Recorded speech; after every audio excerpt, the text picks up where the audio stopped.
नाज़रीन ग्रामी, हज़रत मूसा अलैहिस्सलाम की वालदा ने जिस संदूक में आप अलैहिस्सलाम को बंद करके दरिया में बहा दिया था, उसी दरिया से एक नहर फिरौन के महल को जाती थी। तो अल्लाह की कुदरत ये कि फिरौन के महल को जो नहर जाती थी, उसी नहर की तरफ संदूक का रुख मोड़ दिया गया। और मूसा अलैहिस्सलाम, जिनको फिरौन बरसों से तलाश कर रहा था और उन्हीं की तलाश में हजारों बच्चों का कत्ल भी करवा चुका था, वो खुद फिरौन के महल आ पहुंचे। जब फिरौन ने कोतवाल को बोला कि इस बच्चे को कत्ल कर दिया जाए, यही है वो जो मेरा दुश्मन है, तो हजरत आसिया रज़ी अल्लाह ताला अन्हा ने फिरौन से इस बात की गुजारिश की कि इस बच्चे को छोड़ दो, जैसा कि अल्लाह ताला का इरशाद है। और फिरौन की बीवी ने कहा कि ये आग की ठंडक है मेरे लिए और तुम्हारे लिए, इसको कत्ल न करो, मुमकिन है ये हमको नफा दे या हम इसको अपना बेटा बना ले। और वो समझते न थे। फिरौन ने हजरत आसिया रज़ी अल्लाह ताला अन्हा के कहने पर अपना फैसला बदल लिया और उनकी बात मान ली। और हजरत आसिया रज़ी अल्लाह ताला अन्हा ने हजरत मूसा अलैहिस्सलाम को अपना बेटा बना लिया और दाइयों को हुक्म दिया कि इसको दूध पिलाओ। लेकिन जो दाई भी आती, आप अलैहिस्सलाम उसका दूध न पीते। अल्लाह ताला ने आप अलैहिस्सलाम पर गैर औरतों का दूध हराम कर दिया था, इसलिए आप अलैहिस्सलाम किसी औरत का दूध पीने के लिए तैयार न थे। अलगर्ज जब आप अलैहिस्सलाम की हमशीरा को ये मालूम हुआ तो कहने लगी, मैं एक दाई के बारे में बतलाती हूँ, ऐन मुमकिन है कि ये उसका दूध पी ले, जैसा कि अल्लाह ताला का इरशाद है। और हमने पहले ही मूसा अलैहिस्सलाम से दाइयों को रोक रखा था। तो लड़की ने कहा, क्या मैं तुमको ऐसे घर वालों का पता न बताऊं जो इसको तुम्हारे लिए पाले और वो इसकी खैरखाई करे। चुनांचे ये कहकर आप अलैहिस्सलाम की बहन अपनी वालदा को बुला लाई। वालदा ने जब गोद में लिया तो आप अलैहिस्सलाम उनका दूध पीने लगे।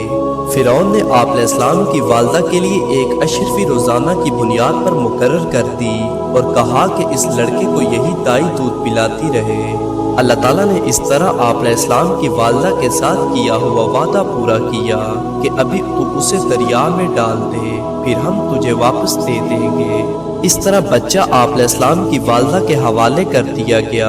और बीबी आसिया रज़ी अल्लाह ताला अन्हा ने ये फरमा दिया कि हर हफ्ते को लाकर हमें दिखा दिया करना। यूं अल्लाह ताला ने आप अलैहिस्सलाम की वालदा को बच्चा भी मिला दिया और मुफ्त में मजदूरी भी मुकर्रर करवा दी।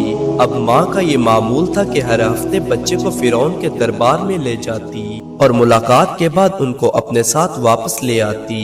2 बरस तक वालदा ने आप अलैहिस्सलाम को दूध पिलाया। जब 2 बरस के बाद आपका दूध छुड़वाया तो बीबी आसिया रज़ी अल्लाह ताला अन्हा ने वालदा हजरत मूसा अलैहिस्सलाम को सोने से लदा हुआ एक खच्चर और 7 कई ऊंट और नफीस चीजें तोहफे में देकर रुखसत किया और हजरत मूसा अलैहिस्सलाम की परवरिश अपने पास करनी शुरू कर दी। जब हजरत मूसा अलैहिस्सलाम 3 बरस के हुए तो एक दिन बीबी आसिया रज़ी अल्लाह ताला अन्हा ने उठाकर फिरौन की गोद में बिठा दिया। आप अलैहिस्सलाम ने फिरौन की दाढ़ी पकड़कर जोर से खींची और इतने जोर से खींची कि चंद बाल आपके हाथ में आ गए। एक रिवायत में है कि दूसरे हाथ से मुंह पर थप्पड़ भी लगा दिया, जिससे फिरौन का मुंह लाल हो गया था। फिरौन गुस्से में लाल पीला हो गया और आप अलैहिस्सलाम को कत्ल करना चाहा, मगर बीबी आसिया रज़ी अल्लाह ताला अन्हा ने कहा कि बच्चों में अकल कम होती है, आप चाहें तो इसका इम्तिहान कर ले। एक प्लेट में आप याकूत रख ले और दूसरी में अंगारे और उनके करीब उसको बिठा दे, तो आप पर हकीकत वाज़े हो जाएगी कि बच्चा किस तरफ हाथ बढ़ाता है। अगर ये दाना हुआ तो याकूत की तरफ हाथ बढ़ाएगा और अगर नादान हुआ तो अंगारों की तरफ अपना हाथ ले जाएगा। फिरौन ने इसी तरह इम्तिहान लिया। हजरत मूसा अलैहिस्सलाम ने अपना हाथ याकूत की तरफ बढ़ाना चाहा तो अल्लाह ताला ने फौरन हजरत जिब्रील अलैहिस्सलाम को भेजा, तो उन्होंने उनका हाथ पकड़कर अंगारों की तरफ बढ़ा दिया। तो आप अलैहिस्सलाम ने एक अंगारा उठाकर अपने मुंह में रख लिया, जिससे आपकी जुबान में गिरा पड़ गई। फिरौन ने जब ये आलम देखा, जब हजरत मूसा अलैहिस्सलाम 8 बरस के हुए तो एक दिन फिरौन के सामने मुअद्दब होकर बैठे थे कि फिरौन ने मुर्गबान से कहा कि जंगली मुर्गे ले आओ। एक मुर्गा आया, उसने दोनों बाजू हिलाकर आवाज दी तो हजरत मूसा अलैहिस्सलाम ने उसकी तस्दीक की। तो फिरौन ने पूछा कि इसने क्या कहा है।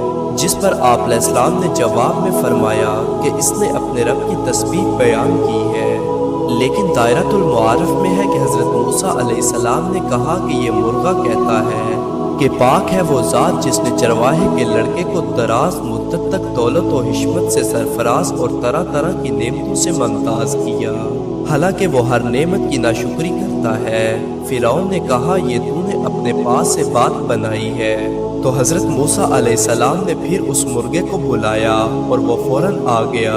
حضرت موسیٰ علیہ السلام نے کہا کہ فصیح زبان میں کہو وہی بات جو تم نے جانوروں کے انداز میں بولی ہے۔ چنانچہ اللہ کے حکم سے مرغے نے فصیح زبان میں یہی بات دہرائی، جس سے فرعون پر شدید لرز طاری ہو گئی، اور فرعون نے کہا کہ اس مرغے کو فوراً ذبح کر دیا جائے، لیکن وہ اللہ کے حکم سے پھر زندہ ہو گیا۔ اس بات نے فرعون کے دل میں اور زیادہ ڈر پیدا کر دیا، پھر وہ مرغا اڑ گیا۔